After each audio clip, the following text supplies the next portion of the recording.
Sometime today, you're going to open an app on your phone, see absolutely nothing new, close it, and then reopen it 3 seconds later.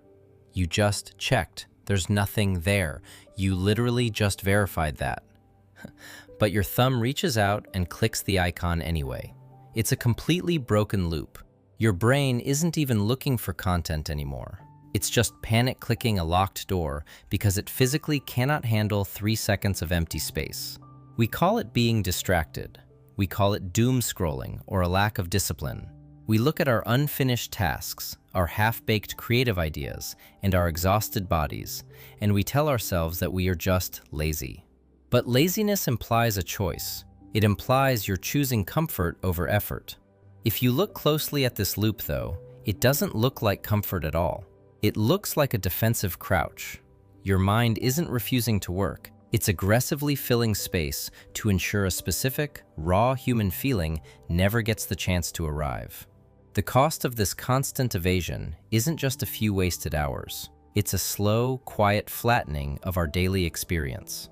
It's the reason an ordinary afternoon feels like an emotional flatline, and why you feel totally paralyzed even when you know exactly what you want to do. If you want to understand what you're actually running from, you just have to look at the ridiculous, broken postures we adopt the exact second the background noise cuts out. It starts the moment you try to switch off. You queue up your favorite show on the biggest screen in the house. Then you miss the plot, spending almost the entire runtime scrolling through random reels on your phone. The show isn't boring. You're just physically unable to sit with one stream of stimulation. Your mind needs a second layer running underneath, just to make sure you never have to sit with an unbuffered room. Then, it follows you to the table. You sit down with a hot plate of food. You're starving. But your dinner is turning cold while you frantically swipe through thumbnails looking for the perfect thing to watch. Your brain simply refuses to let you experience the simple act of eating a meal without an algorithmic safety blanket taped to your eyeballs. Next, it traps you in the gaps. You step out of the shower or park your car in the driveway after a brutal day at work. You sit frozen in a towel or a driver's seat for 45 minutes, blankly scrolling through a feed you don't even care about. You aren't resting. You aren't being entertained. You are just trapped, avoiding the sheer, unfiltered weight of the day you just had. Until finally, it waits for you in the dark. You turn off the lights and lay your head down, but you cannot close your eyes without a podcast or a loop of your favorite comfort show playing softly next to your pillow. You don't care much about the topic, and you'll be asleep in 5 minutes. You're just using the sound to crowd out the room, afraid of what your own mind will say to you if the silence gets a chance to wake it up. Notice the timing of all of this. It is always preemptive. The phone comes out before the elevator doors close. The video plays before the chore begins. The podcast starts before the head hits the pillow. We are aggressively moving to numb a symptom before it can even flare up. And the reason we do it is because we have completely broken our emotional digestive tract. It wasn't always like this. Think about a long car ride as a kid, before every seat had its own screen. There was nothing to do but stare out the window. And in that boredom, your mind wasn't doing nothing, it was working. Left alone, it naturally processed the heavy friction of the day. It untangled the knot of a weird interaction, filed away the memory, and let the spike slowly dissolve.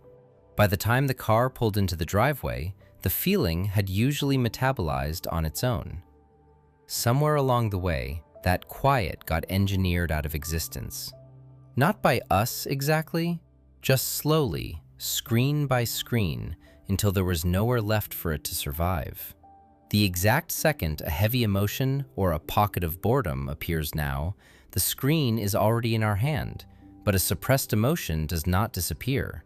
It is simply buried alive in your unconscious mind. Layer by layer, that's how it piles up underneath you, until you're walking across a landfill of buried thoughts by the end of the month. And look, sometimes that escape is a mercy. There are seasons when the world is too jagged and the noise is the only shield you have to keep from breaking. Using a screen to survive an unbearable afternoon isn't a character flaw, it's temporary life support. The trap isn't the shield itself. The trap is when the shield becomes the only garment you know how to wear, and the quiet of an ordinary day starts to feel like naked exposure. The world didn't get darker or less interesting. We just kept ourselves too distracted to process it.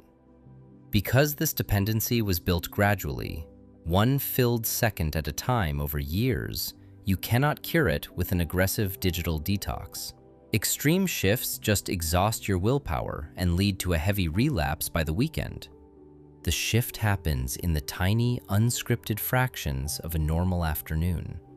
You stand in a line or sit in your parked car, and that familiar magnetic pull hits your fingers to grab the screen. But this time, you don't answer it immediately. You just let the pull sit there for a few breaths.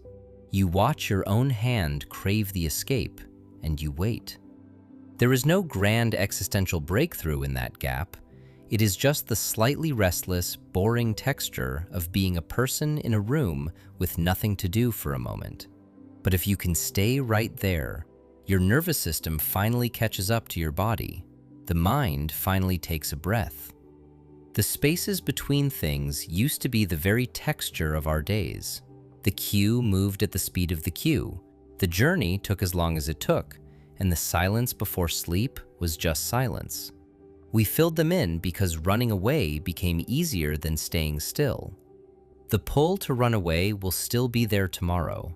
The noise isn't going to get any quieter, and your brain isn't going to magically stop craving the escape. But you can open the spaces back up, one tiny, uncomfortable choice at a time. The next time you feel the reach happen, just pause. Defend that tiny gap. Stay there long enough, and you might hear something underneath the boredom. Something that's been trying to talk to you for a while. You aren't trying to force the lock on your entire life by tonight. You're just remembering what it feels like to be the person standing in the room.